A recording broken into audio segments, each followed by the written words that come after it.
நண்பர்களே, whey protein give away சொல்லிட்டு இருந்தோம்ல, அதுவும் 10K ரீச் ஆகலை. 10K ரீச் ஆனோடனே வே ப்ரோட்டீன் கண்டிப்பாக கிவ் அவே பண்ணுவேன், மறக்கவே மாட்டேன். சரி, ஓகே. என்பிசி என்ற பாடி பில்டிங் காம்படிஷனுக்கு இன்னும் 4 நாட்கள் தான் இருக்குது. பாடி இருக்கிற கண்டிஷன் தாங்குமா இல்லையானே தெரில. ஏன்னா 3 நாள் என்னென்ன நடக்க போகுதுன்னு எனக்கே தெரியல.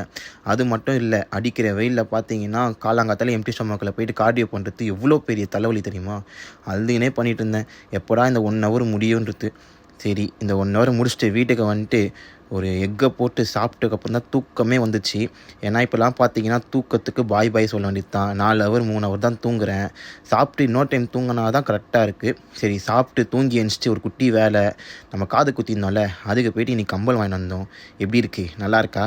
சரி, நல்லா இருக்குன்னு நினைக்கிறேன். அதுக்கப்புறம் வந்துட்டு பிளாக் காஃபியை போட்டு ஜிம்முக்கு செதறிட்டேன். ஏன்டா பிளாக் காஃபியாக குச்சினுக்கிறேன்னு கேட்டிங்கன்னா, இப்போ இருக்கிறதுக்கு அதான் எனர்ஜியே. அதுக்கப்புறம் காப்ஸுக்கு பார்த்தீங்கன்னா 2 வாழைப்பழத்தை லோட் பண்ணிவிட்டு ஜிம்மில் போய் தூங்கலான்னு ஒரு பிளானை போட்டேன். ஏன்னா தூக்கம் அப்படி சொக்குறான். எங்கேயாவது போகும்போது தான் தூக்கம் வந்துன்னு இருக்குது.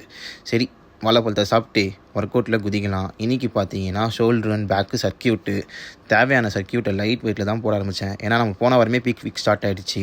அதுக்கப்புறம் நம்ம கீழே இருக்கிற தம்பி வந்துட்டு என்னையும் போடுறான்ற மாதிரி சொன்னார். என்னது புரியல, ஆப்ஸை சொன்னேங்க. அதுக்கப்புறம் சரி, கொஞ்ச நாள் போஸ்டிங் ட்ரை பண்ணிட்டு இருந்தேன். ஒரு கிளாசிக் ஃபிசிக் வர பண்ணுறோமா, அதுக்கேற்ற மாதிரி ஒரு போஸ்டிங் வர பண்ணிட்டு இருந்தேன். ரொம்ப நாளாக கேட்காம இருந்தேன், இன்றைக்கி கேட்குறேன். மறக்காமல் ஃபாலோ பண்ணிக்கோங்க. ஏன்னா 10K கிவ் அவே வேறு.